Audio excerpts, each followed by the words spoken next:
Authority के ऊपर काफ़ी तफसील से बात की, डिटेल में हमने इसको डिस्कस किया। आज के अपने इस सेशन में मैं आप लोगों के साथ बात करूंगा अथॉरिटी डेलीगेशन के मैटर के ऊपर और अथॉरिटी डेलीगेशन के इश्यूज को डिस्कस करूंगा। मैं सबसे पहले आपके साथ एक स्क्रीन शेयर करता हूं।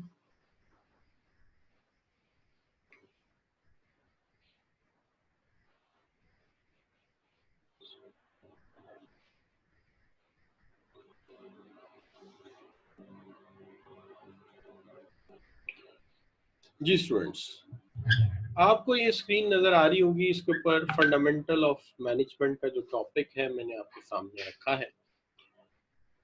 हम आज के टॉपिक में जो अहम चीज़ें पढ़ेंगे उसके अंदर एक तो रिव्यू ऑफ लास्ट लेक्चर थोड़ा सा करेंगे, उसके बाद डेलीगेशन ऑफ अथॉरिटी क्या चीज़ है, और एक हम इस चीज़ पे बात करेंगे कि why we need to delegate, हमें डेलीगेट क्यों करना पड़ता है। और इसके बाद हम ये भी देखेंगे कि मैनेजर्स जो हैं वो क्यों रिलेक्टेंट हैं डेलीगेट करने के मामले में, आमतौर पे इस चीज़ से अवॉइड क्यों करते हैं। सबसे पहले तो हम यहाँ से स्टार्ट करते हैं कि अपने लास्ट लेक्चर में हमने बात की थी कि अथॉरिटी क्या होती है। हमने कहा था अथॉरिटी एक राइट है कि किसी को ऑर्डर दिया जाए या काम कहा जाए, यानी काम किसी के जिम्मे लगा दिया जाए। जिम्मेदारी या रिस्पॉन्सिबिलिटी जो है वो एक पर्सन के जिम्मे लगाई जाए और वो पर्सन जो है वो बाउंड हो कि उसे ये जिम्मेदारी पूरी करनी है, और हमारे पास इस तरह की पावर या अथॉरिटी हो कि हम उसे बाउंड करें कि उसे ये करना है। इसलिए आपने देखा होगा कि फ्योल ने इसको डिफाइन किया, the right to give orders and power to exact obedience, कि आपके पास हक है कि आप किसी को हुक्म जारी करें और इतना अख्तियार है कि आप उससे हर सूरत अपनी बात को मनवाएं। तो ये यहाँ पे हम ये बात कर रहे थे। तो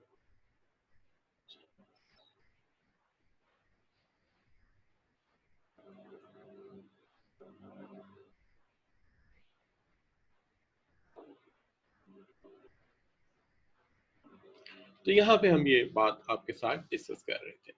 तो हमने अथॉरिटी की जो एक्सप्लेनेशन है वो ये की कि we have right to give order, किसी को हुक्म जारी करें कि वो ये काम जो हम कहते हैं वो करे, और हमारे पास इतना अख्तियार है कि हम उसे बाउंड करें कि इसके अलावा वो कुछ नहीं करेगा, और जो हम उससे कहेंगे वो उसी के मुताबिक चलेगा। अब यहाँ पे हम जब आगे बढ़ते हैं तो जो बात इम्पॉर्टेंट आती है वो ये है कि सबसे पहले तो हम आपके साथ एक सवाल करते हैं। यहाँ पे सवाल ये है मेरा कि authority is defined as a right to give orders, supervise the work of others and make certain decisions. It, it is linked with the managerial position to give order and expect to follow the orders. Which one is not the definition of authority? यहाँ पे authority को define किया गया है multiple ways में।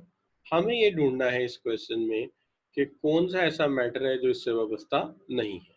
तो देखिए, सबसे पहले आप यहाँ से शुरू करते हैं। Right to give order and power to exact obedience, ये तो फ्योल ने कहा है। Power or right to give order and make decision and enforce obedience, ये भी ठीक बात हो गई। To ask someone else to do something and expect it to be done, ये भी तकरीबन वही बात हो गई। ये तीनों ही definition, the state of fact that of having duty to deal with. तो जब आप ये महसूस करें, या fact is in the sense कि आपके जिम्मे कोई चीज़ लगाई गई है, तो ये जो है it is a matter of not authority, is a matter of responsibility.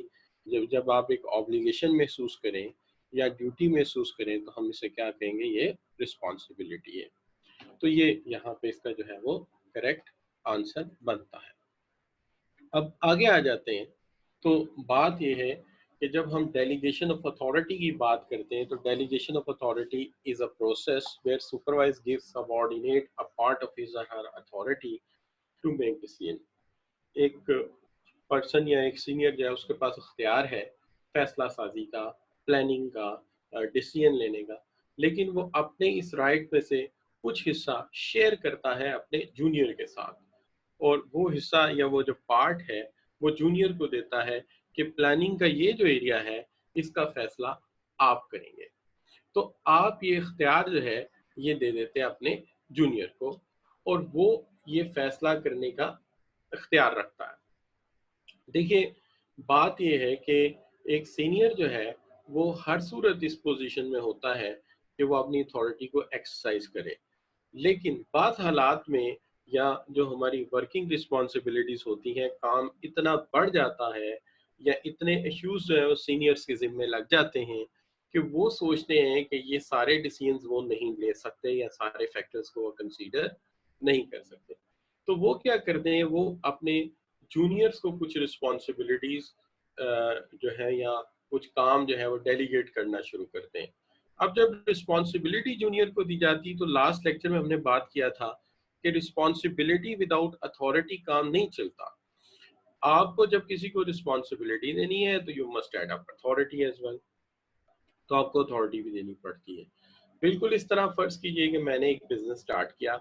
ये बिजनेस जो है, लेट से कोई भी सपोज कर लेते हैं, लेट्स सपोज कर लेते हैं मैंने एक शूज का बिजनेस स्टार्ट किया है। मैं शूज मैन्युफैक्चरर, मैं शूज का एक सोल मैन्युफैक्चरर बन जाता हूँ। मेरा कोई ब्रांड नेम भी सोच लीजिए। तो मैं ये काम शुरू करता हूँ as an individual, let's say मैं एक एंटरप्रेन्योर। लेकिन लेटर ऑन काम काफी बढ़ जाता है। कुछ लोग मुझे शूज का ऑर्डर देते हैं, कुछ सैंडल का देते हैं, कुछ लेडीज शूज का देते हैं। अब इसको बनवाना भी है, मैन्युफैक्चरिंग भी करनी है, ऑर्डर भी लेके आने हैं, और इसका कोई अकाउंट्स वगैरह भी मेंटेन करना है। तो मैं ये करूंगा कि बजाय इसके कि सारा काम अपने जिम्मे लगा लूं, मैं अपने अंडर 2 या 3 लोग रखे हुए हैं, उनको जिम्मेदारियां डिस्ट्रीब्यूट कर देता हूँ कि लो जी, ये जो काम है ये आपने करना, और उसके साथ साथ इख्तियार भी देता हूँ।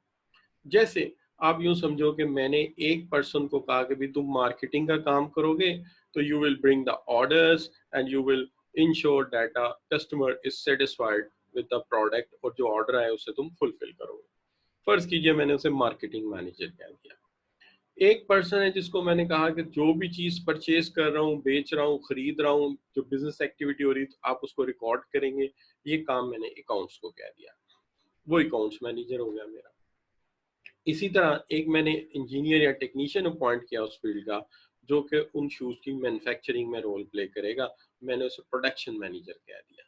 चले, लेदर खरीदना, बाकी चीजें खरीदनी है, स्टेशनरी भी चाहिए, एक परचेज के लिए भी रख लिया, तो एक मैनेजर परचेज हो गया।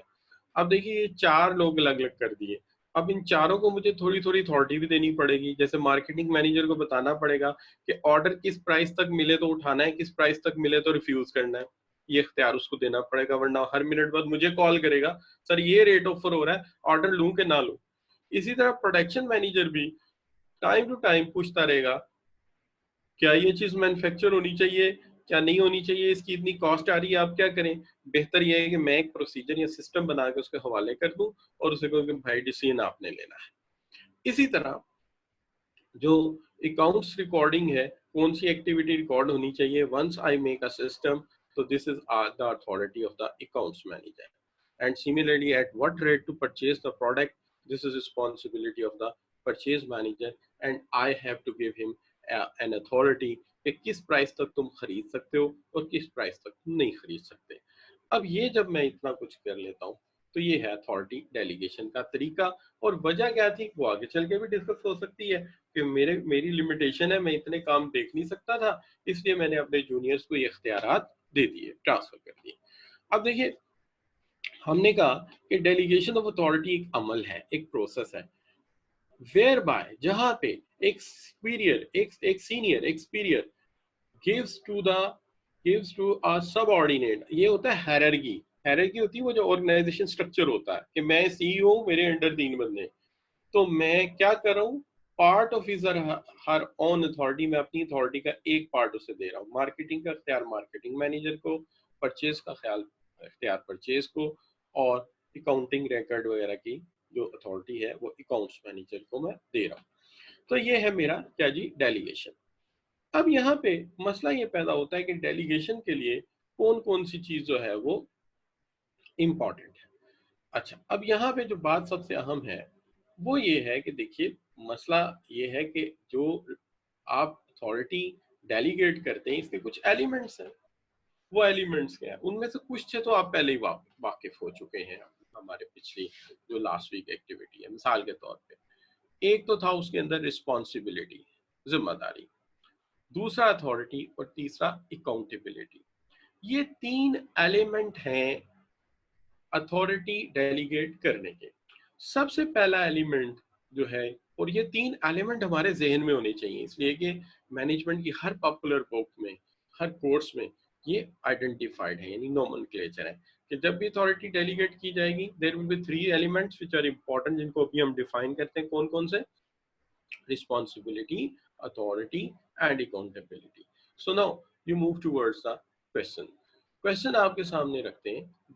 Delegation of authority means division of authority and powers downwards to the subordinate. What are the three elements of delegation of authority are? कौन से तीन एलिमेंट्स हैं? तो आप में से कोई भी बच्चा मुझे कमेंट्स में बता सकता है इनमें से कौन से वाले हैं?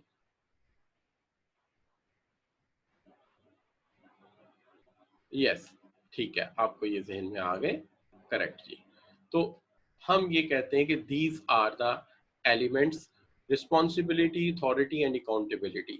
एग्जामिनर यहाँ पे कुछ मिलती जुलती टर्म्स ऐसी रखता है जिससे स्टूडेंट जो है अगर उसने प्रॉपर स्टडी नहीं की तो वो कंफ्यूज हो जाता है। सवालात जो होते हैं वो इस नेचर के होते हैं कि कुछ बहुत बेसिक होते हैं, जैसे ये सवाल, कुछ बहुत ज्यादा लॉजिक्स और अंडरस्टैंडिंग के होते हैं।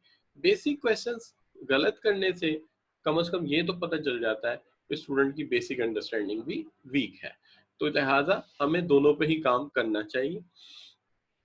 तो यहाँ पर जैसे मिलते जुलते हैं मैनेजर, सबऑर्डिनेट एंड वर्क। एक आम इंसान जिसने कॉन्सेप्ट को सही तरह नहीं समझा और अगर वो प्रॉपर रीडिंग नहीं करके आया तो फौरी तौर पर में, हाँ यार एक सीनियर होता है, एक जूनियर होता है और एक काम होता है, तीन चीजें होती हैं, ही तीन एलिमेंट हो सकते हैं। या किसी के हाँ यार एक सुपरवाइजर होता है, एक सबऑर्डिनेट होता है, एक असाइनमेंट होती है, तीन चीजें हो तो डेलीगेशन हो सकती है। लिहाजा ये चीजें जो है इस तरह मिलती जुलती लगती हैं बंदे को अगर उसने स्टडी ना की हो। तो यहाँ पे करेक्ट आंसर मोस्टली स्टूडेंट ने पुट अप किया। Thanks for your understanding, good. आप इसी तरह कनेक्टेड रहिए लेक्चर के साथ। अच्छा बच्चों, अब रिस्पॉन्सिबिलिटी क्या कही थी आपने? आपने कही थी रिस्पॉन्सिबिलिटी क्या है? The obligation a person has to fulfil. देखिए, जिम्मेदारी हमेशा महसूस की जाती है। एक बंदे को कोई काम दिया जाए और वो महसूस करे कि मुझे ये करना है या मुझे ये अदायगी करनी है, which he or she has been given, जो उसे दी गई है, तो वो महसूस करे। तो ये है जिम्मेदारी, रिस्पॉन्सिबिलिटी। अब इसके अंदर अगर रिस्पॉन्सिबिलिटी को अगर आप इस सेंस में देखते हो कि जी रिस्पॉन्सिबिलिटी जो है वो हर इंसान मुख्तलिफ तरह से ऑब्लिगेट करता है इसको, यानी कोई शख्स के अंदर एहसास जिम्मेदारी ज्यादा होता है, वो जिम्मेदारी को फुल फ्लैज अच्छी तरह महसूस करता है, लेकिन सब लोग केयरलेस भी होते हैं। लेकिन बहरहाल हमें यहाँ ये कंसर्न नहीं है, हमें ये है कि जिम्मेदारी वो जो काम आपके जिम्मे लगाया गया है कि करके देना ही आपकी रिस्पॉन्सिबिलिटी। अब जो अथॉरिटी है वो है right to give order and power to exact obedience, के किसी को काम कहा जाए और आपके पास ये इख्तियार है कि उससे आप ये करवा सकें और आपके पास इतनी सख्त भी है, तो ये होगी अथॉरिटी। ये भी हम डिफाइन कर चुके थे, दोनों चीजें लास्ट वीक हम पढ़ी थी हमने। अब आगे आ जाता है अकाउंटेबिलिटी। देखिए, अकाउंटेबिलिटी का कॉन्सेप्ट एक ऐसा कॉन्सेप्ट है जो बड़ा कदीम है कि इंसान से जो कहा जाए, पर्सन से जो कहा जाए, जब तक हम उसे ये ना महसूस कराएं कि तुम इसके लिए किसी के सामने जवाबदेह हो, तो वो इंसान एहसास जिम्मेदारी को या अथॉरिटी को उस तरह इस्तेमाल नहीं करेगा जिस तरह के होना चाहिए। तो ये इंसान का एक शुरू से खासा रहा है कि उसे आप जब ये कहते हैं कि तुम इस काम के लिए किसी के सामने आंसरेबल हो, तो वो ज्यादा मोहतात और अच्छे अंदाज से काम करता है। अच्छा, अब इसका कॉन्सेप्ट देखिए इस्लाम में भी है कि हम जो कुछ भी करते हैं, जो भी वसाइल इस्तेमाल करते हैं, जिंदगी जैसे भी हम गुजारें, हम अल्लाह ताला के सामने जवाबदेह हैं, अकाउंटेबल हैं। इसलिए आप देखते हैं कि हम हर काम को बड़े सोच समझ के करते हैं। अब इसी तरह यहाँ पर यह है कि जितनी ज्यादा रिस्पॉन्सिबिलिटी मिलेगी या जितनी अथॉरिटी आपको मिलेगी, आपकी रिस्पॉन्सिबिलिटी इसलिए भी बढ़ती जाएगी क्योंकि आप अकाउंटेबल ज्यादा होते जाएंगे। जैसे मैंने लास्ट लेक्चर में कहा था, फर्ज कीजिए आपने इलेक्शन लड़े, आप एमएनए बन गए, MNA बन गए तो आप जो है अपनी पार्लियामेंट के सामने आंसरेबल हैं। लेकिन अगर आप फर्ज कीजिए मिनिस्टर बन गए तो आप प्राइम मिनिस्टर के सामने आंसरेबल हैं, यानी उससे बड़ी अथॉरिटी के सामने, उससे बड़े पर्सन के सामने, उससे बड़ी पोस्ट के सामने। और प्राइम मिनिस्टर बन गए तो किसके सामने आंसरेबल है? पूरी आवाम के सामने, पब्लिक के सामने। तो इसका मतलब है जितने ऊपर जाते हो अथॉरिटी ज्यादा मिलती है, रिस्पॉन्सिबिलिटी भी बढ़ती है, तो भाई अकाउंटेबिलिटी भी बढ़ती है। इसी तरह हम अपने बिजनेस वर्ल्ड में आ जाएं, तो बिजनेस वर्ल्ड में आ जाएं तो अगर मैं असिस्टेंट मैनेजर हूँ तो मैं मैनेजर के सामने आंसरेबल हूँ। मैनेजर जो है वो डायरेक्टर के सामने, और डायरेक्टर सीईओ के सामने। और अगर आप combinedly CEO and board of directors को देखें तो they are answerable in front of all shareholders, तमाम शेयर होल्डर्स के सामने वो आंसरेबल है। इसका मतलब है जितना ऊपर जाओगे, जितनी अथॉरिटी ज्यादा लेते जाओगे, रिस्पॉन्सिबिलिटी भी बढ़ेगी और अकाउंटेबिलिटी भी बढ़ेगी। तो हम यहाँ देख लेते हैं हमने क्या लिखा है। हमने लिखा है the two account for action and results. आप अकाउंट किए जाएंगे या जवाब मांगा जाएगा जो जो एक्शन आपने किए और उनके जो नताइज हुए। यानी इसका मतलब है कि हमें बहुत फूंक फूंक पे कदम रखना होगा, जो कुछ भी हम करेंगे उसका नतीजा अगर गलत आया तो हमें जवाब देना पड़ेगा। Need for individual to explain and justify any failure. अब देखिए आगे हम क्या लिख रहे हैं कि इसकी जरूरत है कि ये आइडेंटिफाई किया जाए और ये फुलफिल किया जाए कि अगर अल्लाह ना करे कोई फेलियर हुआ है तो इसका जिम्मेदार कौन है, who is responsible of that. और पर्टिकुलरली अपने सुपीरियर इन हायरार्की के सामने आप अकाउंटेबल होंगे। तो ये तीन एलिमेंट्स हैं किसके जी, आपकी जो है वो एलिमेंट्स ऑफ अथॉरिटी डेलीगेशन। अच्छा, तो अब अगर आप देखते हो तो यहां तक हमने इन तीन एलिमेंट्स को जो है वो समझ लिया।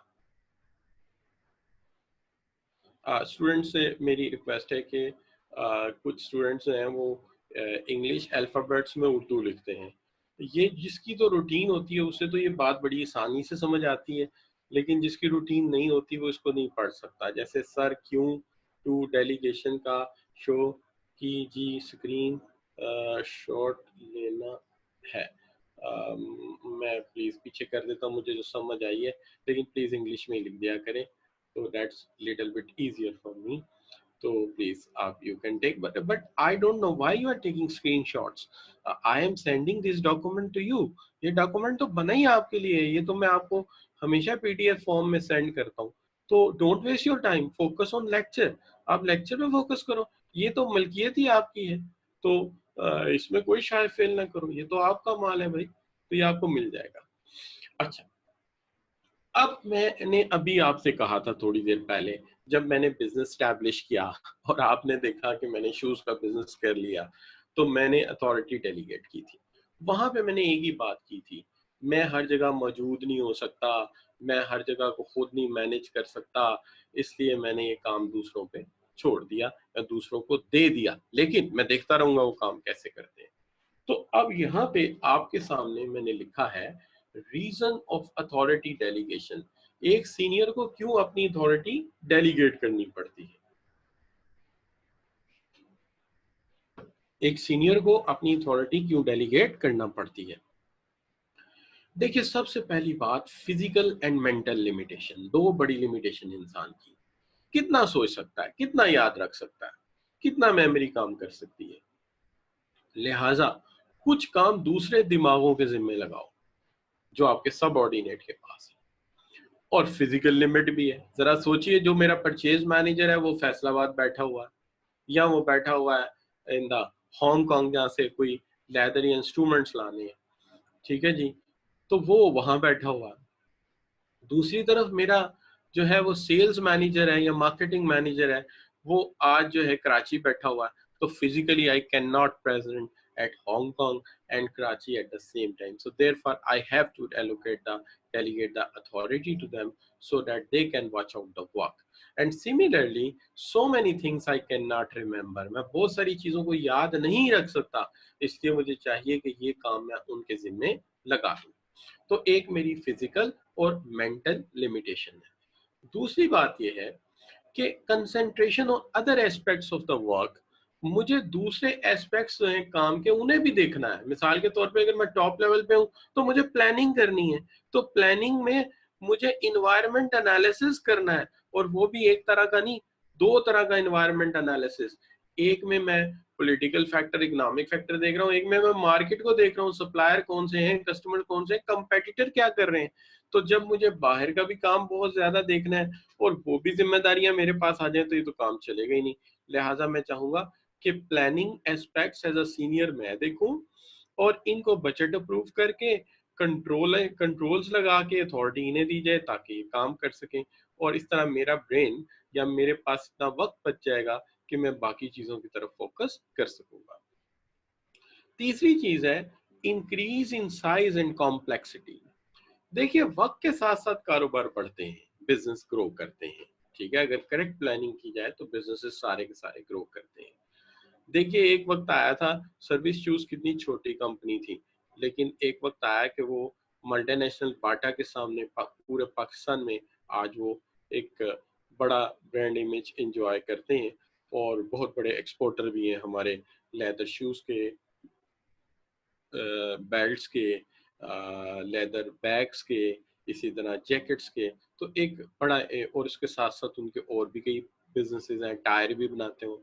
तो जैसे जैसे वक्त बढ़ता है, वक्त आगे चलता है, तो बिजनेस ग्रो करता है, और ऑब्वियसली कॉम्प्लेक्सिटी भी बढ़ती है। एक बिजनेस टायर का है, एक बिजनेस शूज का है, तो दो बड़े मुख्तलिफ बिजनेसेस है ना जी। तो मुश्किल हो जाएगी ना, वो मुख्तलिफ चीजें हो जाएंगी, और फिर इतना बड़ा एक्सटेंडेड बिजनेस होगा। तो बेहतर ये है कि ये अलहदा अलहदा यूनिट्स बना के इनकी जिम्मेदारियां लोगों को दे दी जाएं, ताकि वो इसको मैनेज कर सकें according to their need and जो हमारा गोल्स एंड ऑब्जेक्टिव्स है उसके मुताबिक फैसले कर सकें। और फिर इस तरह अगर हम करेंगे तो जो बंदा मुसलसल मार्केटिंग में काम कर रहा है वो मार्केटिंग के इश्यूज को अच्छी तरह समझना शुरू कर देगा, और जो अकाउंट्स में है वो अकाउंट्स के इश्यूज को समझना शुरू कर देगा। इसी तरह जो बंदा प्रोडक्शन में है प्रोडक्शन की कॉम्प्लेक्सिटीज को समझना शुरू कर देगा। तो इससे फिर ये होगा कि हर इंडिविजुअल अपने अपने एरिया में स्पेशलाइज्ड हो जाएगा। इस तरह वो अपने अपने एरिया में स्पेशलाइज्ड हो जाएगा और अपने नॉलेज को, प्रैक्टिकल एक्सपीरियंस को इस्तेमाल करेगा, और इसका बेनिफिट ऑर्गेनाइजेशन को बहुत ज्यादा मिलेगा।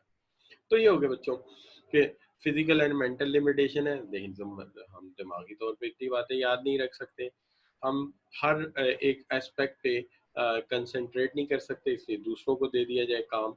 और इसी तरह जब बिजनेस बढ़ता है तो वो उसके साइज एक्सटेंड होने से हर चीज़ की समझ हमें नहीं होती, तो हम स्पेसिफिक लोगों को स्पेसिफिक काम दे दें या अथॉरिटी दे दें, अल्टीमेटली क्या होगा कि वो उसमें स्पेशलिस्ट बन जाएंगे। अब हम बढ़ते आगे, तो सवाल ये पैदा होता है कि डेलीगेट करने का भी तो एक तरीका होता है ना। तो ऑब्वियसली इसका कुछ मेथड है, कोई तरीका है कि हम किस तरह से जो है वो आप ये कह सकते हैं कि किस तरह से हम ये लोगों को जिम्मे लगाएंगे। ठीक है जी। तो एक सवाल है subordinate how fulfil the responsibility. देखिए, बात ये होती है कि जब हम किसी को अथॉरिटी एलोकेट करते हैं, तो अथॉरिटी एलोकेट करते वक्त हम साथ ही ये भी देखते हैं कि क्या ये बंदा इतनी स्किल्स रखता है, इतना एक्सपीरियंस रखता है, जिस जो कि अभी हम टॉपिक डिस्कस करने लगे। तो आपका सवाल थोड़ा सा अर्ली आ गया, थोड़ा सा अर्ली आ गया है। तो मैं इसको अभी पढ़ता हूँ या इसको अभी हम डिस्कस करते हैं। जैसे ही हम इसको डिस्कस करेंगे तो आपको पता चल जाएगा कि हम अथॉरिटी डेलीगेट करते वक्त इस चीज़ का ख्याल रखते हैं कि क्या ये बंदा इस रिस्पॉन्सिबिलिटी को फुलफिल कर सकेगा। तो उसके लिए अगर इन चीज़ों का हम ख्याल रखेंगे तो अल्टीमेटली वो इसको फुलफिल आसानी से कर सकेगा। तो ये जो है वो हम इसको बात कर लेते हैं इसके ऊपर। देखिए, सबसे पहले ये है स्पेसिफाई परफॉर्मेंस। परफॉर्मेंस जो है वो स्पेसिफाई की जाए, यानी पहले से तय किया जाए कि क्या स्टैंडर्ड होगा जिस पे आप काम करेंगे, और किस लेवल की एक्सपर्टीज इसके लिए चाहिए होगी।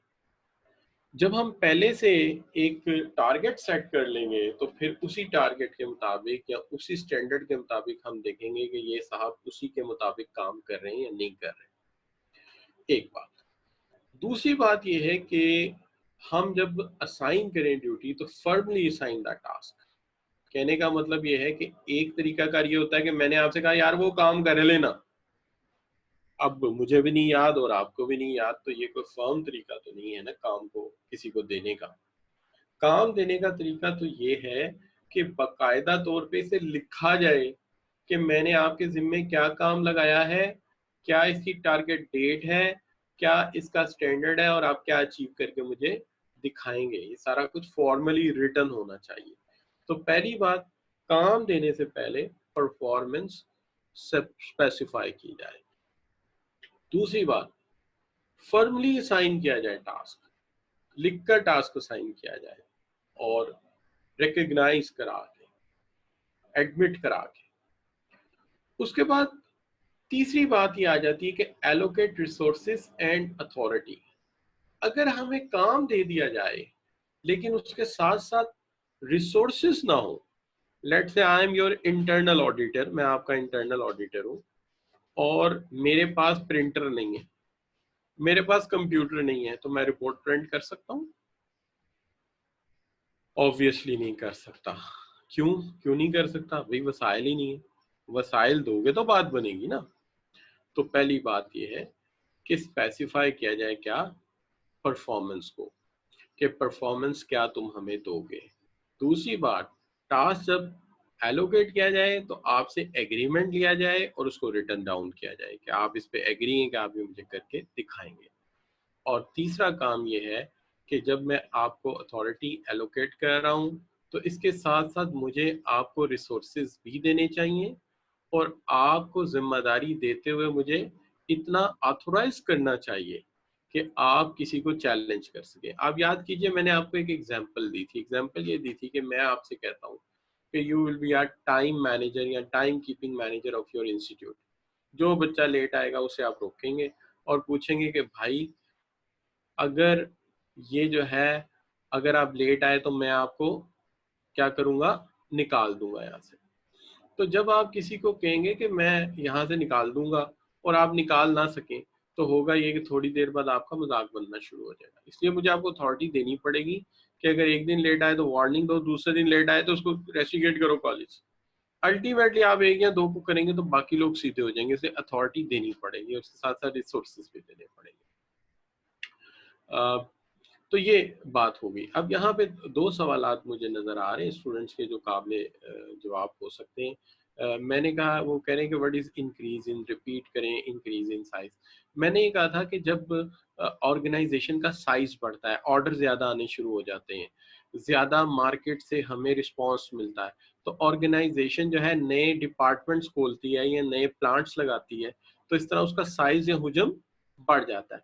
साइज को इन टर्म्स ऑफ सेल्स भी देखा जाता है कि अगर सेल्स बढ़ गई है तो आप क्या करें, आप देखें कि आपका हुजम मार्केट शेयर बढ़ा है, तो इसलिए आप इसको भी फिर क्या करेंगे कि ये जो है वो आप उनको चीज़ें जो है वो एक्सटेंड करेंगे और ब्रेक करेंगे अपनी अपनी अथॉरिटी को और मुख्तलिफ लोगों को एलोकेट करेंगे। ये बात थी। ये जो सवाल है दरमियान में आ जाते हैं, नोट्स के नहीं मिल रहे, ये वो नहीं, नोट्स हमारे एक जगह पड़े होते हैं, मैं भेजता हूँ, वहाँ से आपको खुद वेरीफाई करने होंगे और लेने होंगे। दूसरी बात है, sir please send previous lectures. Previous lectures भी वहीं मौजूद हैं, वहीं से आपको मिल जाएंगे। दूसरी बात यह है कि how to specify performance, it is very from field to field. अगर मैं सेल्स में हूँ तो that standard can be given in the form of sales कि तुम्हें 1 लाख पेयर ऑफ शूज बेचना है विद इन 1 मंथ, तो ये हो सकता है। तो this is what the way to give the target. तो टारगेट आप दे सकते हैं, ठीक होगी ना बात। अच्छा, तो ये चीजें जो है मजे की थी जो आपको जवाब मैंने कही। अच्छा बच्चों, तो अब हमने क्या कहा, जरा वापस आइए अपने टॉपिक पे।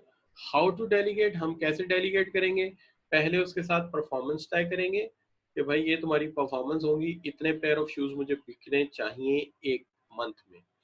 फॉर्मली साइन करेंगे, पहले उससे एग्रीमेंट लेंगे, क्या वाकई वो एग्री करता है, वो बेच लेगा 1 लाख पेयर ऑफ शूज। कहता हाँ जी मैं बेच लूंगा। अब जरा लिख लेते हैं इसको, जरा रिटन डाउन कर लेते हैं ताकि फ्यूचर रेफरेंस में हम एक दूसरे से जब बात करें तो वो बात दोनों को पता हो। और फिर उसके मुताबिक मुझे उसे जो व्हीकल चाहिए वो प्रोवाइड करना चाहिए, जो जूनियर सेल्स स्टाफ चाहिए वो प्रोवाइड करना चाहिए, जो लॉजिस्टिक सपोर्ट्स चाहिए वो प्रोवाइड करनी चाहिए, जो ऑफिस चाहिए, जो चीज़ें चाहिए वो मुझे प्रोवाइड करनी चाहिए, तो रिसोर्सेज देने चाहिए और जूनियर पर उसे पूरा अख्तियार देना चाहिए। अब यहाँ पे एक बात आ गई जो फोर्थ पॉइंट है, बैक ऑफ। बैक ऑफ क्या चीज? देखिए, मैं आपके जिम्मे एक काम लगाता हूँ, मैं डेलीगेट कर देता हूँ, ये काम आपने करना है, लेकिन मैं उस काम में खुद भी उसी तरह इन्वॉल्व रहता हूँ। तो जो आपके जूनियर होंगे उनके ऊपर आपका कोई इन्फ्लुएंस क्रिएट ही नहीं होगा। जब मैंने ये काम आपको दे दिया तो मुझे चाहिए मैं बैक ऑफ कर दूं, मैं कहूं जी अब ये काम यही साहब करेंगे, मैं नहीं करूंगा। और यही चीज जो है मैनेजमेंट का बेसिक असूल है। मार्केटिंग का काम अकाउंटिंग एंड फाइनेंस मैनेजर के पास चला जाए तो वो कहेगा ये मेरा एरिया नहीं है, आई एम बैक ऑफ, ये काम उसका है।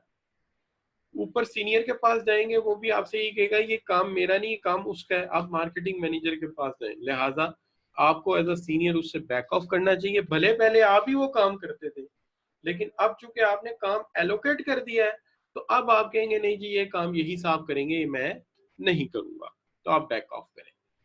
लेकिन इसका मतलब हरगिज ये नहीं है कि बैक ऑफ करने का मतलब है आप छोड़ के चले जाएंगे। ये मेरा मतलब नहीं है। मतलब यहाँ पे ये है कि इसके बावजूद भी आप रेलेवेंट पर्सन से इन कांटेक्ट रहेंगे। क्यों? आप काम में मुदाखलत नहीं कर रहे, लेकिन उसे तो आपके मशवरे की जरूरत पड़ सकती है, उसे तो आपके तजर्बे की जरूरत पड़ सकती है, उसे तो आपके एक्सपीरियंस की जरूरत पड़ सकती है। तो आपको उसे अपना तजर्बा या अपनी नसीहत यानी एडवाइस देने की जरूरत पड़ेगी।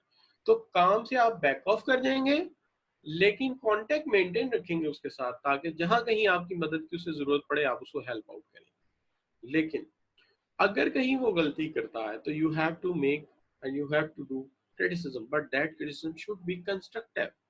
वो कंस्ट्रक्टिव होना चाहिए। देखिए कंस्ट्रक्टिव क्रिटिसिज्म कैसे हो सकता है? फर्ज कीजिए मैंने एक रिपोर्ट बनाने की जिम्मेदारी आपके जिम्मे लगाई थी, आप वो रिपोर्ट बना के ले आते हैं।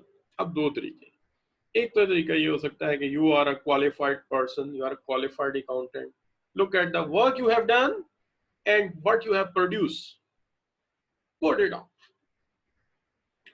अच्छा, तो ये क्रिटिसिज्म तो है भाई, लेकिन इसमें तो उसकी ईगो हर्ट हो जाएगी, तो वो काम क्या करेगा? कंस्ट्रक्टिव क्रिटिसिज्म क्या होता है? कंस्ट्रक्टिव क्रिटिसिज्म ये होता है कि first of all you appreciate, oh you done it, it's good, it's very nice, but if you remove these points and add following points as I say you, this will become a tremendous report.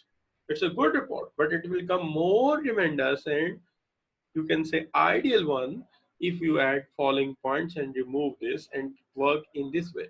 अब देखिए आपने उसकी ego को भी बचाया और आपने उसे कंस्ट्रक्टिवली ये भी बता दिया कि तुम्हारी गलती क्या है। तो ये होता है एक प्रोफेशनल का बात करने का अंदाज। अब जब आप आ जाते हैं रिव्यू द प्रोग्रेस, अब वो जो हमने फॉर्मल ड्यूटी साइन की थी, टाइम टू टाइम हमें चेक भी करना चाहिए कि महीने बाद ही देखना है कि 1 लाख पेयर ऑफ शूज भी सेल हुए कि नहीं। नहीं, फर्स्ट वीक के एंड पे जरा देख लिया जाए कि 25,000 हो गए, और अगर ये 25 नहीं 30,000 हो गए तो we should give good feedback to our assistant, our junior. So you done well. You are going beyond the target. I hope you will win. तो ये आप जो है आप उसको फीडबैक देते रहेंगे। देखिए जैसे अगर आप यहाँ से रावलपिंडी जा रहे हो, ठीक है जी, you are going on your car, आप अपनी व्हीकल पे जा रहे हैं, तो जरा नोट कीजिए कि थोड़ी देर बाद वो जो माइलस्टोन आता है और आगे बताता है कि अब 215 किलोमीटर रह गए, फिर अगला आता है तो कहता है 205 किलोमीटर रह गए, फिर अगला आता है अब 195 किलोमीटर रह गए। तो ये क्या होता है? इंसान इससे मोटिवेट होता है कि इतना मैंने कर लिया और इतना मुझे और करना बाकी है। तो इस तरह ह्यूमन जो है वो ज्यादा अच्छे तरीके से काम करते हैं। तो बेटा हमने कितनी बातें की हैं? हमने पहली बात की है कि हमें परफॉर्मेंस पहले बतानी पड़ेगी, स्पेसिफाई करनी पड़ेगी और टारगेट तय करना पड़ेगा। उसके बाद हमें फॉर्मली असाइन करना होगा टास्क को, ताकि लिखा जाए, उसे भी याद रहे, हमें भी याद रहे, और उससे एग्रीमेंट भी लेना पड़ेगा। और फिर उसके बाद हमें उसे वसाइल भी देने हैं और इतने इख्तियारात भी देने हैं कि वो जो काम कर रहा है उसे इजीली करता रहे। फिर उसके बाद जो काम हम पहले कर रहे थे जाहिर है हमने उसे दिया है, तो हमें चाहिए हम बैक ऑफ करें और उसको कहेंगे तुम्हारी जिम्मेदारी है, लेकिन उसके साथ हम लिंक रखें और उसके साथ हम कांटेक्ट मेंटेन रखें, जहां उसे जरूरत पड़े उसकी मदद करें और हम प्रोग्रेस को रिव्यू करते रहें और साथ ही साथ उसको फीडबैक भी देते रहें। तो देखिए यहाँ जो अगर आप इस स्लाइड को देखें जहाँ मेरा कर्सर मूव कर रहा है, तो देखिए टॉप लेवल से अथॉरिटी नीचे की तरफ जाती है, मिडिल लेवल मैनेजर को डायरेक्टर देते हैं, फिर वो आगे सुपरवाइजर्स को या असिस्टेंट मैनेजर्स को देते हैं और वो फिर आगे सुपरवाइजर और वर्कर्स को काम की अथॉरिटी देते हैं। इस तरह ये काम जो अथॉरिटी है ऊपर से नीचे डेलीगेट होती है। अब यहाँ पे हम आ जाते हैं इस बात के ऊपर कि याद है हमने जब शुरू में कहा था तो हमने कहा था आज हम बड़ी अहम बातें जो करेंगे उसमें कि अथॉरिटी डेलीगेशन क्या होती है, वो बड़ी एलिमेंट्स भी उसके पढ़े। फिर हमने पढ़ा अथॉरिटी डेलीगेशन क्यों की जाती है, तो वो भी हमने किया। अब हमने ये पढ़ा कि अथॉरिटी डेलीगेट कैसे करनी चाहिए, इसका तरीका क्या है, इसका प्रोसेस क्या है, किस तरह हम ये कर सकते हैं। लेकिन एक अहम बात और भी की थी कि मैनेजर क्यों रिलक्टेंट हैं कि वो अथॉरिटी आगे डेलीगेट नहीं कर पाते या करना नहीं चाहते या हो नहीं पाती। तीनों बातें हो नहीं पाती, करना नहीं चाहते, रिलक्टेंट है, क्यों है। तो सबसे पहले हम ये देखते हैं प्रॉब्लम ऑफ डेलीगेशन। देखिए सबसे पहला मसला हमारा ये है कि अक्सर औकात लोगों की एबिलिटीज पे हमें डाउट होता है या हमें उनकी लॉयल्टी लेवल पे कभी कॉन्फिडेंस ज्यादा ना हो, तो हम ये ट्रस्ट नहीं करते कि एबिलिटीज ऑफ जूनियर और स्टाफ कि वो इतना क्रिटिकल काम संभाल सकेगा, उसे हैंडल कर सकेगा और बात तरीका आसन उसे अदा कर सकेगा। तो ऐसी सूरत में सीनियर्स चाहते हैं कि वो अपनी जो अथॉरिटी है उसे अपने पास ही रखें और दूसरों को डेलीगेट ना करें। तो ये एक मसला रहता है। और अगर वो बिलीव करता है कि मेरा सबऑर्डिनेट इतना एक्सपीरियंस नहीं है, एनफ नहीं है कि वो इस टास्क को बासानी परफॉर्म कर सके, तो इन दैट सेंस भी वो ऐसा कर सकता है कि senior often believe that their subordinates are not able are experienced enough to perform the task. उन्हें ये फील होता है कि इतने एक्सपीरियंस नहीं है। तो ये एक तो लो कॉन्फिडेंस एंड ट्रस्ट इसकी वजह होती है। इसके पीछे आप अगर ये कहें कि एतमाद का फिकदान है, यानी हमारी नेटिव लैंग्वेज में, तो ये बिल्कुल सही तर्जुमा है इसका कि एतमाद का फिकदान है कि शायद जूनियर इतना इल्म नहीं रखता या जूनियर इतना एक्सपीरियंस नहीं रखता, इसलिए हम उसके ऊपर ट्रस्ट नहीं कर पाते। तो एक वजह ये होती है। दूसरी वजह ये होती है कि senior is accountable for the mistake of junior. जो सीनियर होता है उस वो चूंकि उसे अथॉरिटी ऊपर से एलोकेट हुई थी, उसने आगे जूनियर को दे दी, लेकिन जूनियर की जो भी मिस्टेक होगी, जो उसके ऊपर यानी बॉस का जो बॉस होगा उसके सामने तो बॉस ही जवाबदेह होगा ना, आप तो नहीं होंगे। तो इस तरह एक मसला ये भी है कि सीनियर को ये भी होता है कि यार जो कुछ हम कर रहे हैं इसके लिए हम जो है हम अकाउंटेबल हैं अपने सीनियर के सामने, तो ऐसा ना हो कि हमें शर्मिंदगी हो। तो कहता है the burden of accountability for the mistake of subordinate have to bear by the senior in official environment, therefore senior avoid to delegate। तो जवाब दे वो है, इसलिए वो फिर कहता है कि मैं एलोकेट करके कहीं फंस ना जाऊं तो इसका जवाब तो फिर मुझे ही देना पड़ेगा। तीसरा मसला ये है desire to stay in touch. देखिए एक चीज ये है कि जब आप अथॉरिटी देते हैं तो उसका एक असूल ये है कि आप बैक ऑफ करें, काम करने का मौका आप जूनियर को दें। तो बाज़ औक़ात ऐसा होता है कि आपकी डिजायर होती है कि आप हर फंक्शनल इशू के साथ इन टच रहें, जबकि अथॉरिटी डेलीगेशन के बाद आप की इश्यूज को तो जानते हैं क्योंकि उसके तो बकायदा रिपोर्टिंग प्रोसीजर होता है ना कि जो भी जूनियर कर रहा है वो रिपोर्ट करता है। लेकिन जो आपके जो आपके ऑपरेशनल माइन्यूट इश्यूज होते हैं, यानी कि निचले लेवल पे बड़े छोटे छोटे से काम, उनकी आपको खबर फिर नहीं होती कि नेल्स कौन खरीद के लाया और यहाँ जो है जी ये न्यू ईयर कैलेंडर किसने टांगा और जनाब ये जो है ये लेदर जो है इसकी प्रोसेसिंग कब शुरू हुई, उसे उसमें ये तो पता चल रहा होता है शूज कब बने, लेकिन छोटी छोटी बातें नहीं पता चल रही होती। तो बाज़ औक़ात मैनेजर चाहता है कि छोटी से छोटी एक्टिविटी मुझे पता चले, तो अगर वो ऐसा सोचेगा तो फिर तो वो एलोकेट नहीं कर सकेगा कभी भी अथॉरिटी। तो manager want to in touch with all activities and working of his unit, and while delegating authority he feels that decision will be taken by the junior, and in this way he may remain unknown about the crucial issues। तो उसके अलावा से crucial नहीं minute दिखना चाहिए तो उसे कुछ इश्यूज का पता नहीं चलेगा, तो वो कहता है कि नहीं यार मैं फिर इसको डेलीगेट नहीं करता। तो यहाँ होना ये चाहिए कि हमें ये चाहिए कि अथॉरिटी डेलीगेट करें, लेकिन इश्यूज जो हैं वो उनको इस तरीके से मैनेज करें कि रिपोर्टिंग अच्छी करें। लेकिन बहरहाल ये अपनी जगह है कि बाद मैनेजर ऐसा जो है वो कहते हैं और ऐसा सोचते भी हैं। अच्छा, प्लीज आप लोगों का फिर वही सवाल आ रहा है मेरे पास कि प्रीवियस लेक्चर कैसे मिलेगा। तो प्रीवियस लेक्चर आपको जो है वो मिल जाएगा। आई विल डू, आज मैं कॉल करके पता करके आपको मिला दूंगा, मेरे पास पड़े हैं, मैं दोबारा सेंड कर देता हूँ, ठीक है, कोई टेंशन की बात नहीं है। और आई होप सो फार के जो मैं लेक्चर डिलीवर करता हूँ इसकी रिकॉर्डिंग भी होती है, तो आई होप कि वो रिकॉर्डिंग भी जो है वो भी आपको मिल सकती है, कोई ऐसा इशू नहीं है। किसी जगह से अवेलेबल हो जाएगी आई थिंक। तो मैं ये भी जरा देख लेता हूँ कि इसका क्या तरीका है। तो डोंट वरी अबाउट इट, अगर कोई थोड़ा बहुत काम मिस भी हो गया तो मैं इंशाल्लाह, अगर आप लेट ज्वाइनर है तो कोशिश करें कि सब दोस्तों को बुला लें एक ही दफ़ा, ताकि सबके जो प्रॉब्लम्स हैं उन्हें सॉल्व कर लिया जाए, ठीक है जी। और अगर नेसेसरी हुआ तो मैं आप लोगों को जो है वो सारी अरेंजमेंट्स भी कर दी जाएंगी। वैसे इंशाल्लाह आई होप सो फार कि आपके जो एंड है उस पर ये लेक्चर पड़े हुए हैं। अच्छा, तो अब बात ये है कि यहाँ पे एक तरह मजे का सवाल लग रहा है कि back off if there is any task which is very important to our business.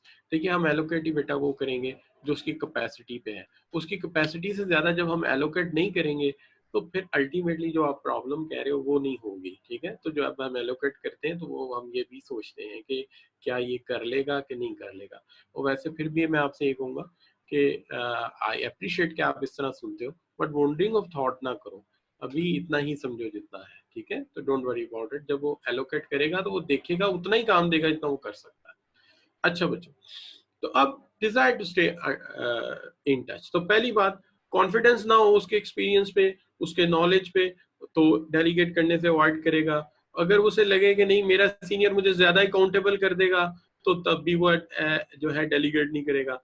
और अगर उसे डिजायर हो कि हर मामले से मैं इन टच रहूं, तो यहाँ पे भी यही मसला होगा कि वो डेलीगेट नहीं करेगा। उससे ही होगा कि अगर कोई इशू निकल गया तो मेरे नजर से ना हुआ, हालांकि तक कि रिपोर्टिंग से मसला हल हो जाता है। अच्छा, अब यहाँ पे फोर्थ पॉइंट है फीलिंग थ्रेटन्ड। अच्छा, थ्रेटन्ड फील करते हैं। चलें, अब यहाँ पे अगर आप देखें तो मेरी जो ये स्लाइड है इसके एक साइड के ऊपर एक पिक्चर है जिसके अंदर एरो दिया हुआ है। ये बंदा, इस पिक्चर का क्या मतलब है जी? क्या कोई समझ सकता है? मुझे कमेंट्स में बताइए क्या मतलब है इसका। शाबाश, let I am seeing your question answer. आपके कमेंट्स में देख रहा हूँ। क्यों जी, ऊपर वाला हेडिंग देखिए, फीलिंग थ्रेट, फीलिंग थ्रेट। जी, बिल्कुल सही, यही मसला जो आप आइडेंटिफाई कर रहे हैं कि मसला ये है कि वो ये सोचता है कि मैं इसको सारा काम सिखा दूं, मैं इसको अथॉरिटी भी ऑपरेट करनी सिखा दूं और काम भी सारे का सारा इसको बता दूं, तो ऐसा ना हो कि कहीं ये मेरी जगह ले ले। हाँ, junior can replace me, very good. तो ऐसा ना हो कि जूनियर मुझे रिप्लेस ही कर दे। तो अब बात यह है कि unwilling to admit the assistant have developed to the extent that they could perform some to the to the supervisor's duty, and top management may think that junior is substitute of the to the senior। तो ऐसा ना हो कि ये सारा काम सीख जाए और सीनियर मैनेजमेंट ये सोचना शुरू कर दे कि यार ये जो आबिद साहब हैं इनका हमें एक सब्स्टिट्यूट मिल गया है।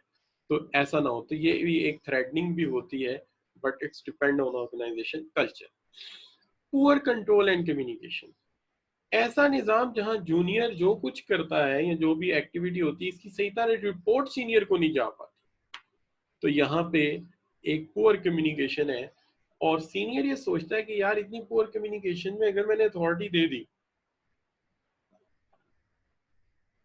इतनी पुअर कम्युनिकेशन में या इतनी वीक रिपोर्टिंग सिस्टम में मैंने ये अथॉरिटी दे दी, तो कई बातें ऐसी हैं जो मुझे रिपोर्ट नहीं होंगी। तो ये वो थ्रेट भी हो सकती है जिसमें वो एलोकेट करने से डरता हो।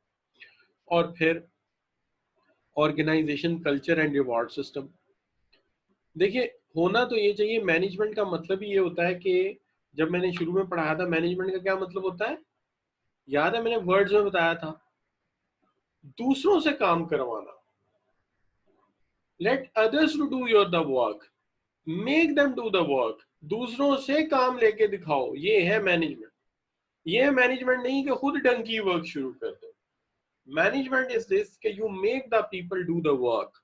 सो this is what we call the actual work we have to do. कि जी मैनेजमेंट का काम ये है या वर्किंग ये है कि जो काम है उसको इस तरह परफॉर्म कराना है कि जो सीनियर है वो जूनियर से काम ले सके। लेकिन इसके अंदर जो मैनेजमेंट है उसकी जिम्मेदारी है कि वो एक ऐसा कल्चर बनाए, वो एक ऐसा निज़ाम बनाए जिसके अंदर क्या हो कि अथॉरिटी डेलीगेट की जा सके, लेकिन उसके साथ साथ जो डेलीगेट कर रहा है और अपने जूनियर को डेवलप कर रहा है उसको भी रिवॉर्ड दिया जाए इस चीज का कि you are a good manager, you trained your juniors and make them able to do the work. And similarly junior can also get the reward that they are getting something new skills, applying them and making them. तो organisation का culture और reward system ऐसा होना चाहिए कि जो बंदा junior को अथॉरिटी देता है, उसको काम के काबिल बनाता है, उसको ट्रेन करता है, तो उसको रिवॉर्ड दिया जाए। मैं एक ऑर्गेनाइजेशन में काम कर रहा था, it's not important to mention the name of the organisation due to some reasons. तो वहां पर मुझे जो है बुलाया सीनियर ने, उन्होंने कहा Bashir sahab you have to hold my seat and you will be promoted over here, but there is one question. एक सवाल है मेरा कि मैं आपको अपनी पोस्ट पे प्रमोट करवाना चाहता हूँ क्योंकि मुझे प्रमोशन मिल रही है, लेकिन मेरा सवाल ये होगा आपसे 6 मंथ आफ्टर कि आपकी सीट पे कौन बैठेगा, ये आपने रिकमेंड करना है। और अगर आपकी नजर में कोई बंदा नहीं तो आज से शुरू हो जाइए कि आपने जूनियर में से ढूंढिए कौन सा बंदा आपकी सीट पे बैठने के काबिल है। तो कल्चर ऐसा होना चाहिए कि खुद कहा जाए, सीनियर कहे कि मैं अपनी सीट से आगे जा रहा हूँ, प्रमोट हो रहा हूँ, आप मेरी जगह आएंगे और आप देखिए आपका जूनियर कौन सा है जो आपको रिप्लेस करेगा। अगर ये कल्चर हो तो ये रिवार्ड सिस्टम भी बनेगा, आप ऊपर जाएंगे तो सैलरी भी तो बढ़ जाएगी। तो लिहाजा ये एक ऐसा निज़ाम बनेगा जिसमें आप लर्निंग ऑर्गेनाइजेशन बना सकेंगे, आप एक कल्चर बना सकेंगे। वैसे भी यहाँ पे चलते चलते एक छोटी सी एडवाइस भी कर दूं आपको। ये छोटी सी एडवाइस जो मैं आपको करना चाहता हूँ वो ये है कि जनाब आप इस तरह सोचिए कि जैसे आप एक हॉकी का मैच खेल रहे हैं, तो इसमें कामयाब इंसान कौन सा है? कामयाब इंसान वो है जो दूसरे को पास देता है ऐसे मौके पे जहां वो गोल में फ्री खड़ा है, गोल पोस्ट के सामने, और आप उसको पास देते हैं और वो गोल कर देता है, तो ऑर्गेनाइजेशन जीत जाती है। इसमें भले गोल पे नाम उसका लिखा जाता है लेकिन ऑर्गेनाइजेशन को विन मिलती है और पास देने वाले को हमेशा गोल्डन वर्ड्स में लिखा जाता है। एक बात। दूसरी बात यह है, याद रखिए तरक्की का एक ही असूल है, अपने लिए पोजीशन बनाओ और दूसरे के लिए पोजीशन छोड़ो। अगर तुम एक पोजीशन पे सिलिकॉन लगा के जो है चिपक जाओगे और सोचोगे नहीं ये जूनियर को मैंने आगे नहीं आने देना, तो भाई तुम्हें पता नहीं अल्लाह ने कितना टैलेंट दिया हुआ है, तुमने अपनी तरक्की भी रोक दी सिर्फ उसको रोकने के चक्कर में। हालांकि होना क्या चाहिए था, होना ये चाहिए था कि you should utilise and use your intellectual abilities and your physical abilities to improve yourself. अपने आप को आप इम्प्रूव करते और आगे बढ़ते और वो पोजीशन जूनियर वाले के छोड़ते, इस तरह पूरा मुआशरा तरक्की करता। आप आगे बढ़ते, अपने लिए पोजीशन बनाते और जूनियर के लिए पोजीशन छोड़ देते, तो इस तरह ये पूरे का पूरा निज़ाम जो है ये चलता। तो organisation culture and reward system जो है वो ऐसा होना चाहिए जिसमें लोगों के जहन में ये बात डाली जाए कि जो आपकी परफॉर्मेंस है वो इस सेंस में भी देखी जाएगी कि क्या आया जो अथॉरिटी आपको दी गई है आपने उसके अंडर रहते हुए उसको डेलीगेट भी किया और जूनियर को भी काम सिखाया। तो ये बड़ी इंपॉर्टेंट बात है। दूसरी चीज जो इसके अंदर आती है, लास्टली लैक ऑफ ट्रेनिंग। एक बहुत बड़ा मसला ये है कि जब हमें किसी से काम लेना होता है तो एक इशू सामने आके खड़ा हो जाता है कि जूनियर कहता है how to do it right. Reason, training culture नहीं है। इसका एक इम्पॉर्टेंट एरिया ये है कि ट्रेनिंग होनी चाहिए। अगर लैक ऑफ ट्रेनिंग होगी तो नई स्किल्स नहीं आएंगी, नई स्किल्स नहीं आएंगी तो जूनियर जो है वो सीनियर को रिप्लेस कर ही नहीं सकेंगे। Therefore, it is very important that the person who is being senior, he must be able, उसको इस काबिल होना चाहिए कि वो क्या कर सके, वो प्रमोट कर सके जूनियर को और उसके उसकी स्किल्स ऐड होती रहे। तो एक ट्रेनिंग एंड डेवलपमेंट कल्चर होना चाहिए, ट्रेनिंग एंड डेवलपमेंट कॉन्टिन्यूस रहनी चाहिए। तो अल्टीमेटली इससे ये होगा कि जो आपका कल्चर है ऑर्गेनाइजेशन का वो बेटर होगा, इम्प्रूव होगा और वो आगे बढ़ सकेंगे आप लोग। तो ये है वजूहात। पहली वजह कि बाज़ औक़ात सीनियर जो है उसे ट्रस्ट नहीं होता जूनियर पे। बाज़ औक़ात होता है कि यार मुझे जवाब देना पड़ेगा अगर ये गलती करेगा, या मैं हर इशू जो है खुद देख नहीं सकूँगा। बाज़ औक़ात ख़तरा होता है कि जूनियर मुझे रिप्लेस ना कर दें, और बाज़ औक़ात कम्युनिकेशन पे एतबार नहीं होता कि हर चीज़ की रिपोर्ट मुझ तक पहुँचेगी या नहीं पहुँचेगी। और बाज़ औक़ात कल्चर एंड रिवॉर्ड सिस्टम जो होता है वो इस तरह का नहीं होता, या ट्रेनिंग का निज़ाम नहीं होता। इस वजह से जो है अथॉरिटी डेलीगेशन में प्रॉब्लम आते हैं। तो यहाँ पे हम ये देखते हैं, सारी बात आपकी कुछ थोड़ा सा देखते हैं कि जो है बेसिक चीज़, ये सारी बातें जो आप मेरे साथ पूछ रहे हैं ये पहले मैं बता चुका हूँ, ठीक है। और थ्रेट का जवाब तो बच्चों ने मुझे दिया है कि थ्रेट इज दिस के जूनियर कहीं सीनियर को रिप्लेस ना कर दे। और आपका ये जो सवाल है सीनियर और सबऑर्डिनेट वाला, ये शुरू में हम बात कर चुके हैं। सीनियर वो जो ऊपर काम कर रहा है और सबऑर्डिनेट वो जो नीचे काम कर रहा है, जो जूनियर है आपके नीचे काम कर रहा है, ठीक है। मैं फिर रिपीट कर देता हूँ, सीनियर जो ऊपर काम कर रहा है, जूनियर जो नीचे काम कर रहा है, सबऑर्डिनेट होता है वो। अच्छा, अब यहाँ पे आपसे ये पूछते हैं कि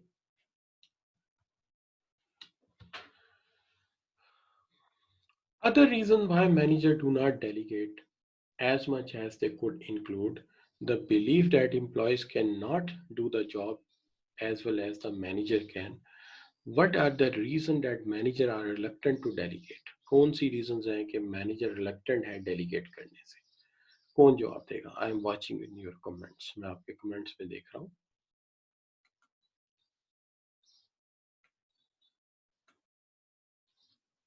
जी, बिल्कुल सही कहा। All of above.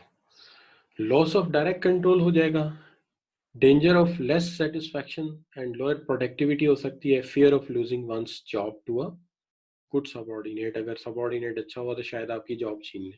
तो ये सारी ही रीजन हो सकती हैं। गुड जी, अच्छी बात है, आपको समझ आई है। मैं आगे बढ़ता हूँ जी।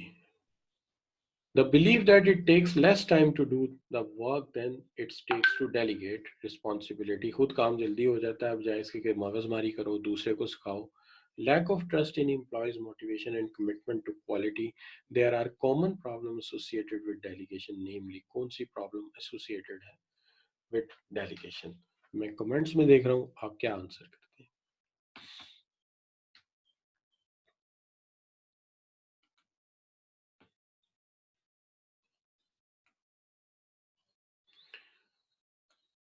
डी करेक्ट जी, बिल्कुल ठीक है। मैं आपको बताता हूँ कि failure to delegate sufficient authority, आप इसको सही तरह अथॉरिटी को पूरी की अथॉरिटी दे नहीं पाते, यानी पूरी अथॉरिटी नहीं एलोकेट कर पाते, या सफिशिएंटली उसको बाख्तियार नहीं बना पाते। और दूसरी बात यह है कि need for higher managerial skill जो उसके पास नहीं है।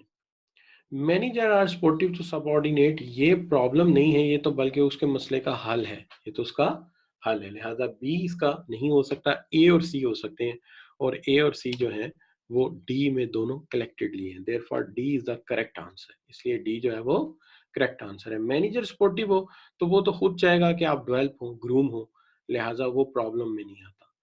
Need for higher managerial skill की जरूरत है, ये प्रॉब्लम है। फेलियर टू डेलीगेट, ये प्रॉब्लम है। तो प्रॉब्लम ए और सी है, बी प्रॉब्लम नहीं है जी। Delegation is the process of granting authority to subordinate to perform activities of superior level. However, in this case, the superior retain the accountability. It offers a solution of coping the with the increased workload without causing delays. तो इसको delegate इसलिए कर रहा है कि कूप up कर सके इसके साथ के जो काम ज्यादा है, कुछ शेयर कर ले सबऑर्डिनेट और कुछ वो कर ले। In this scenario which is not the reason of reluctancy to delegate, इसमें से कौन सी ऐसी रीजन है जो कि नहीं है? याद रखिए, जहां नॉट आ जाए जरा गौर करना चाहिए।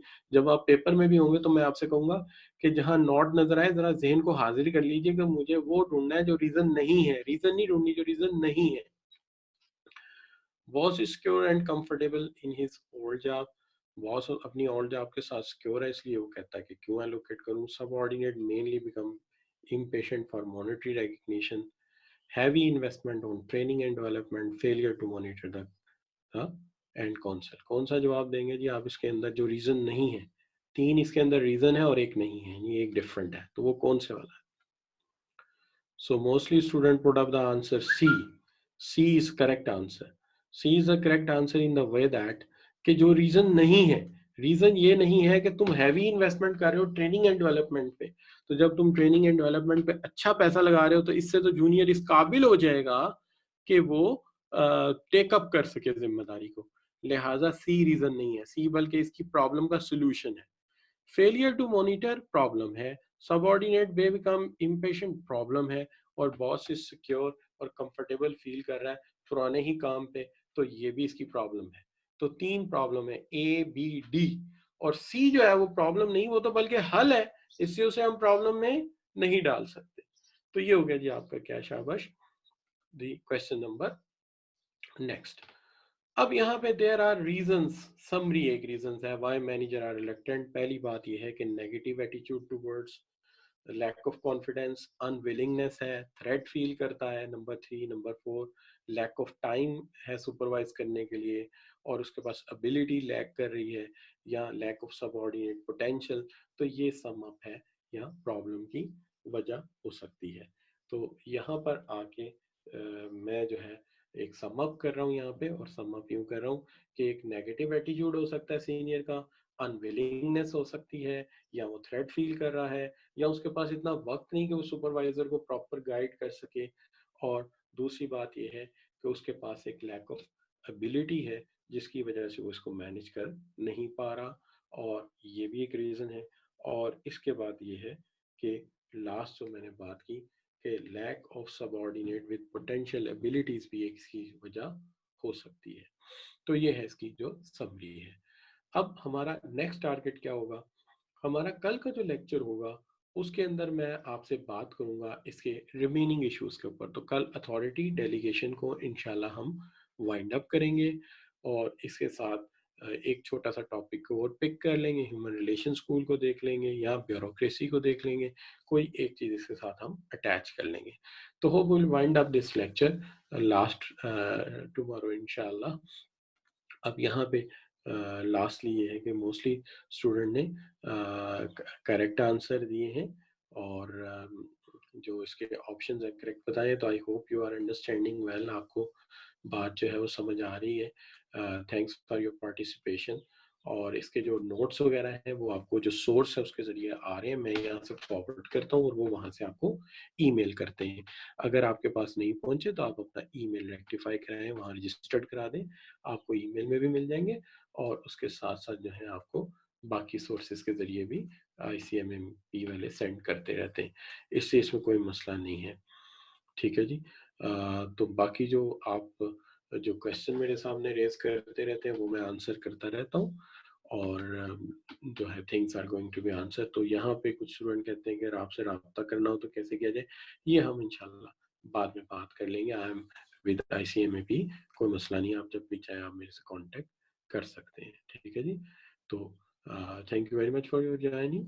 अल्लाह हाफिज। इंशाल्लाह कल हम इससे आगे बात करेंगे और इसको वाइंड अप करेंगे। Thank you very, very much.